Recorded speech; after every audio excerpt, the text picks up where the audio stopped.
नमस्कार दोस्तों, आपका स्वागत है रंजित सिंह जी के स्टडी यूट्यूब चैनल में। दोस्तों, आज हम लोग 5000 एमसीक्यू सीरीज का पाठ 50वां करने वाले हैं, जिसमें कि टॉप 50 महत्वपूर्ण प्रश्न सामान्य ज्ञान के होंगे।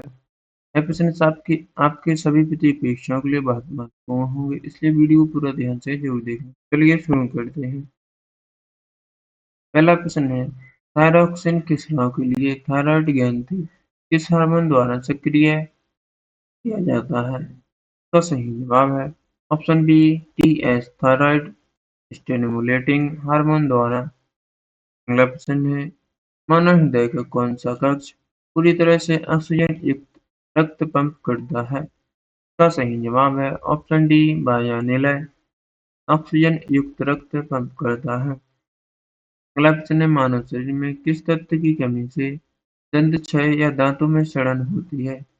ऑप्शन है कैल्शियम, आयरन, क्लोरीन या आयोडीन की कमी के कारण। इसका सही जवाब है ऑप्शन सी, फ्लोरीन की कमी के कारण। अगला प्रश्न है, टीबी रोग से बचाव के लिए कौन सा टीका लगाया जाता है? ऑप्शन है डीपीटी, बीसीजी या ओपीवी या टीटीटी। इसका सही जवाब है ऑप्शन बी, बीसीजी टीका टीबी से बचाव के लिए लगाया जाता है। अगला प्रश्न है, मानव शरीर को मुख्य रूप से वनस्पतियों से ऊर्जा किस रूप में प्राप्त होती है? ऑप्शन है प्रोटीन, वसा, विटामिन या कार्बोहाइड्रेट के रूप में। इसका सही जवाब है ऑप्शन डी, कार्बोहाइड्रेट के रूप में। अगला प्रश्न है, एसएससी और सामान्य विज्ञान के अनुसार मानव शरीर में सबसे मजबूत मांसपेशी कौन सी मानी जाती है? ऑप्शन है जबड़े या जांग की या पीठ की या बाह की। इसका सही जवाब है ऑप्शन बी, जांग की सबसे मजबूत मांसपेशी मानी जाती है। अगला प्रश्न है, असम का प्रसिद्ध शहर गुवाहाटी किस नदी के तट पर स्थित है?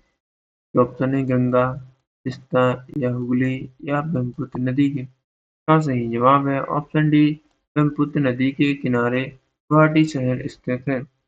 अगला प्रश्न है, प्याज का मुख्य खाने योग्य भाग कौन सा होता है? इसके ऑप्शन है जड़, तना या मांसल पत्तियां या फूल। इसका सही जवाब है ऑप्शन सी, मांसल पत्तियां प्याज का खाने योग्य भाग होता है। अगला प्रश्न है, विश्व इतिहास में लोहे और रक्त का पुरुष के नाम से किसे जाना जाता है? इसके ऑप्शन है नेपोलियन, हिटलर या ओटो वॉन बिस्मार्क या मुसोलिनी को। इसका सही जवाब है option C, Otto von Bismarck को लोहे और रक्त पुरुष के नाम से जाना जाता है। अगला प्रश्न है, दिल्ली में स्थित प्रसिद्ध जामा मस्जिद का निर्माण किस मुगल सम्राट ने करवाया था? ऑप्शन है अकबर, जहांगीर, शाहजहां और औरंगजेब ने। इसका सही जवाब है ऑप्शन सी, शाहजहां ने। अगला प्रश्न है, किसी भी पारिस्थितिकी तंत्र में ऊर्जा का अंतिम स्रोत क्या होता है? ऑप्शन है हरे पौधे या जल या वायु या सूर्य। इसका सही जवाब है ऑप्शन डी, सूर्य अंतिम स्रोत ऊर्जा का अंतिम स्रोत होता है। अगला प्रश्न है, माउंट एवरेस्ट पर चढ़ने वाली प्रथम भारतीय महिला कौन थी? ऑप्शन है संतोष यादव, अरुणिमा सिन्हा या बछेंद्री पाल या डिक्की डोलमा। का सही जवाब होगा option C, Bachendri Pal mount Everest पर चढ़ने वाली प्रथम भारतीय महिला थी। अगला प्रश्न है, भारतीय मानक समय रेखा आईएसटी और ग्रीनविच मीन टाइम के बीच कितना अंतर होता है? इसका सही जवाब है ऑप्शन सी, 5.5 घंटे के लगभग। अगला प्रश्न है, चंदेल शासकों ने मध्य प्रदेश में किन विश्व प्रसिद्ध मंदिरों का निर्माण करवाया था? ऑप्शन है सांची के स्तूप, खजुराहो के मंदिर या कोणार्क मंदिर या लिंगराज मंदिर। इसका सही जवाब है ऑप्शन बी, खजुराहो के मंदिर। अगला प्रश्न है, विटामिन सी का रासायनिक नाम क्या है? इसके ऑप्शन है रेटिनॉल, कैल्सीफेरॉल, फोलिक एसिड या टोकोफेरॉल। का सही जवाब है ऑप्शन सी, एस्कॉर्बिक एसिड। अगला प्रश्न है, शून्य डिग्री अक्षांश पर स्थित काल्पनिक रेखा को क्या कहा जाता है? ऑप्शन है कर्क रेखा, मकर रेखा या भूमध्य रेखा या प्रधान मध्य रेखा। का सही जवाब है ऑप्शन सी, भूमध्य रेखा। अगला प्रश्न है, प्रथम चीन युद्ध जिसे अफीम युद्ध भी कहा जाता है, चीन और किस देश के बीच लड़ा गया था? ऑप्शन ए फ्रांस, अमेरिका, रूस और ब्रिटेन। का सही जवाब है ऑप्शन डी ब्रिटेन। अगला प्रश्न है विश्व रेड क्रॉस दिवस हर साल किस तिथि को मनाया जाता है? ऑप्शन है 5 अप्रैल, 8 मई या 12 जून या 15 अगस्त को। का सही जवाब है ऑप्शन बी 8 मई को प्रत्येक वर्ष विश्व रेड क्रॉस दिवस मनाया जाता है। अगला प्रश्न है भारत की प्रमुख रक्षा एजेंसी डीआरडीओ का पूर्ण रूप या फुल फॉर्म क्या है? का सही जवाब है option A defence research and development organisation. यह डीआरडीओ का फुल फॉर्म है। अगला प्रश्न है भारतीय संविधान के किस अनुच्छेद में संघ की राजभाषा का प्रावधान है? ऑप्शन है अनुच्छेद 330, 343, अनुच्छेद 352 या अनुच्छेद 356। का सही जवाब है ऑप्शन बी अनुच्छेद 343। अगला प्रश्न है भारतीय संविधान के किस अनुच्छेद के तहत राष्ट्रीय आपातकाल का प्रावधान है? का सही जवाब है ऑप्शन ए अनुच्छेद 352। अगला प्रश्न है राज्यों में राष्ट्रपति शासन लगाने का प्रावधान संविधान के किस अनुच्छेद में है? का सही जवाब है ऑप्शन बी अनुच्छेद 356 में राष्ट्रपति शासन लगाने का प्रावधान है। अगला प्रश्न है भारतीय संविधान का अनुच्छेद 360 किससे संबंधित है? ऑप्शन है राष्ट्रीय आपातकाल, राष्ट्रपति शासन, वित्तीय संकट आपातकाल या संविधान संशोधन। का सही जवाब है ऑप्शन सी वित्तीय संकट आपातकाल। अगला प्रश्न है भारतीय संविधान के अनुच्छेद 368 का संबंध मुख्य रूप से किससे है? ऑप्शन है मौलिक अधिकार, चुनाव आयोग या वित्त आयोग या संविधान संशोधन से। का सही जवाब है ऑप्शन डी संविधान संशोधन से। अगला प्रश्न है महाराष्ट्र में स्थित प्रसिद्ध अजंता की गुफाओं का निर्माण मुख्य रूप से किन शासकों द्वारा करवाया गया था? ऑप्शन है मौर्य शासक, गुप्त शासक या चौल शासक या पल्लव शासक द्वारा। का सही जवाब है ऑप्शन बी गुप्त शासक द्वारा। दोस्तों वीडियो पसंद आ रहा है तो वीडियो को लाइक करें और चैनल को सब्सक्राइब करें जिससे आपको डेली ऐसे इंपोर्टेंट वीडियो देखने को मिलेंगे और वीडियो को पूरा ध्यान से जरूर देखना क्योंकि यह प्रश्न आपकी सभी प्रतियोगी परीक्षाओं में बार बार पूछे जाते हैं। अगला प्रश्न है एलोरा की गुफाओं का निर्माण मुख्य रूप से किस राजवंश के शासकों द्वारा करवाया गया था? ऑप्शन है पल्लव द्वारा, चालुक्य द्वारा या राष्ट्रकूट या सातवाहन द्वारा। का सही जवाब है ऑप्शन सी राष्ट्रकूट द्वारा एलोरा की गुफाओं का निर्माण करवाया गया था। अगला प्रश्न है भौतिक विज्ञान में समय किस प्रकार की भौतिक राशि है? ऑप्शन है अदिश राशि है या सदिश राशि या आयामहीन राशि या इनमें से कोई नहीं। का सही जवाब है ऑप्शन बी सदिश राशि है। अगला प्रश्न है हिमालय पर्वतमाला कई समांतर बलित पर्वत श्रेणियों से बनी है। इनमें से सबसे पुरानी श्रेणी कौन सी है? ऑप्शन है शिवालिक, मध्य हिमालय या महान हिमालय या धौलाधार। का सही जवाब है ऑप्शन सी महान हिमालय।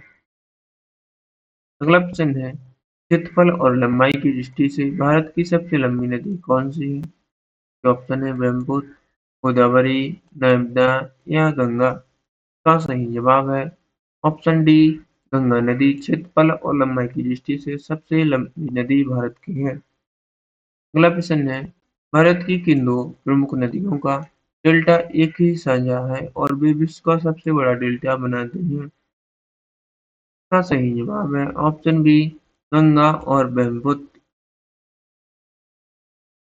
अगला प्रश्न है पश्चिम बंगाल का चितरंजन औद्योगिक केंद्र मुख्य रूप से किसके उत्पादन के लिए जाना जाता है?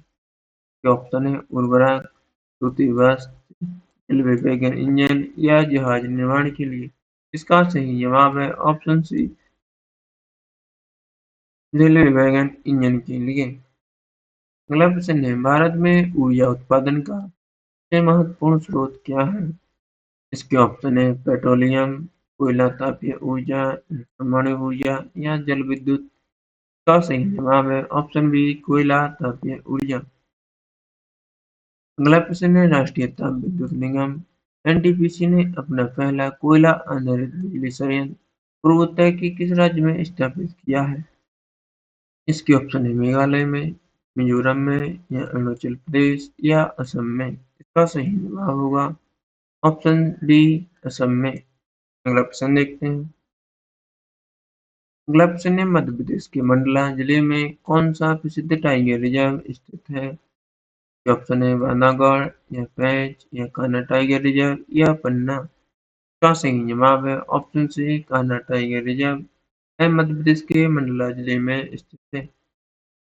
अगला प्रश्न है असम में स्थित नूना माटी मुख्य रूप से किस उद्योग के लिए प्रसिद्ध है? ऑप्शन है एल्यूमीनियम के लिए या तेल रिफाइनरी के लिए या कागज उद्योग या उर्वरक के लिए। इसका सही जवाब है ऑप्शन बी तेल रिफाइनरी के लिए।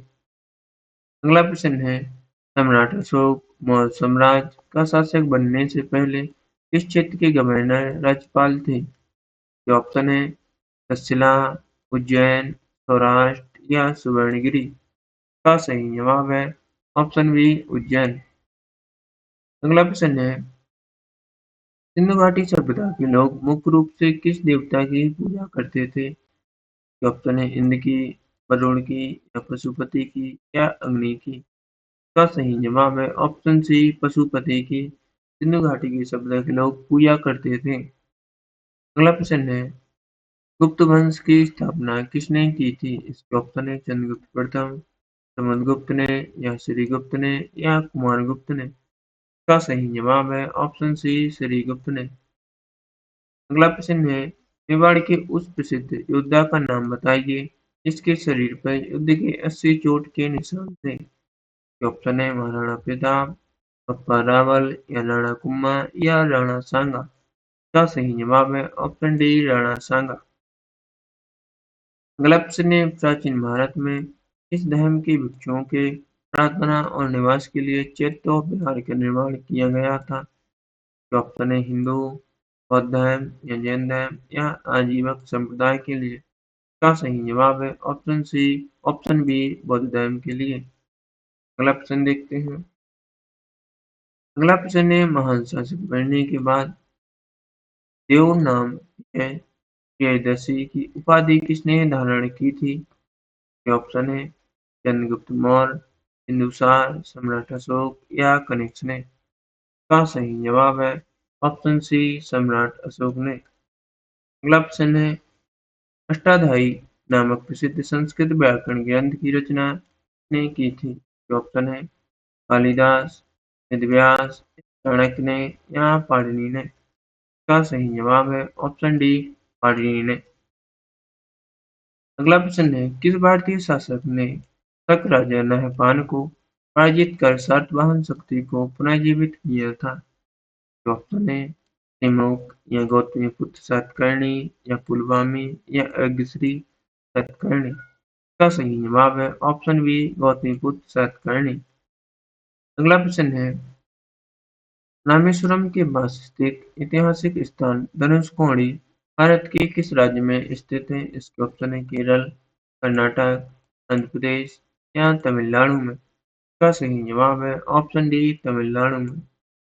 अगला प्रश्न है करो या मरो का प्रसिद्ध नारा महात्मा गांधी ने 1942 में किस ऐतिहासिक आंदोलन के दौरान दिया था? इसके ऑप्शन है असहयोग आंदोलन, सविनय अवज्ञा आंदोलन या भारत छोड़ो आंदोलन या चंपारण सत्याग्रह के दौरान। का सही जवाब है ऑप्शन सी भारत छोड़ो आंदोलन के दौरान महात्मा गांधी ने 1942 में करो या मरो का प्रसिद्ध नारा दिया। अगला प्रश्न है 1939 के त्रिपुरी अधिवेशन के बाद कांग्रेस से अध्यक्ष पद से इस्तीफा देकर कौन सा प्रमुख नेता अलग हो गया था? ऑप्शन है जवाहरलाल नेहरू, वल्लभ भाई पटेल, सुभाष चंद्र बोस या मौलाना आजाद। का सही जवाब है ऑप्शन सी सुभाष चंद्र बोस। अगला प्रश्न है भगवान बुद्ध को दुनिया भर में किस अन्य लोकप्रिय नाम से भी जाना जाता है? इसके ऑप्शन है एशिया का प्रकाश या ज्ञान का प्रकाश या विश्व गुरु या महाबोधि के नाम से। इसका सही जवाब है ऑप्शन ए एशिया प्रकाश के नाम से भगवान बुद्ध को और दुनिया भर में जाना जाता है। अगला प्रश्न है, कृषि विज्ञान में किस फसल को भारत में रोपण की श्रेणी में नहीं रखा जाता है? तो ऑप्शन है चाय, कॉफी या रबर या गन्ना को। इसका सही जवाब है ऑप्शन डी, गन्ना को। अगला प्रश्न है, चावल की खेती में प्रतिरोपण विधि का मुख्य लाभ क्या है? दोस्तों इसका सही जवाब है ऑप्शन सी, पानी का किफायती उपयोग और अनाज की अधिक पैदावार। यह चावल की खेती में प्रतिरोपण विधि का मुख्य लाभ होता है। अगला प्रश्न है और आखिरी प्रश्न है, भारत में ज्वारीय ऊर्जा के अलावा गैर पारंपरिक ऊर्जा का कौन सा स्रोत भविष्य के लिए सबसे अधिक आशाजनक माना जाता है? इसका सही जवाब है ऑप्शन डी, सौर ऊर्जा। दोस्तों वीडियो पसंद आए तो वीडियो को लाइक करें, अपने दोस्तों के साथ करें और चैनल को अवश्य सब्सक्राइब करें, जिससे आपको डेली ऐसे इंपॉर्टेंट प्रैक्टिस सेट देखने को मिलेंगे। और आप लोगों को कमेंट करके बताना है कि आप लोगों ने 50 प्रश्नों में कितने प्रश्नों का जवाब मेरे देने से पहले दिया था। आप लोगों ने पिछले पार्ट नहीं देखे हो, वो भी जरूर देख लेना, क्योंकि यह प्रश्न आपके सभी पृथ्वी परीक्षाओं के लिए बहुत महत्वपूर्ण है। मिलते हैं अगले पार्ट में। वीडियो देखने के लिए धन्यवाद।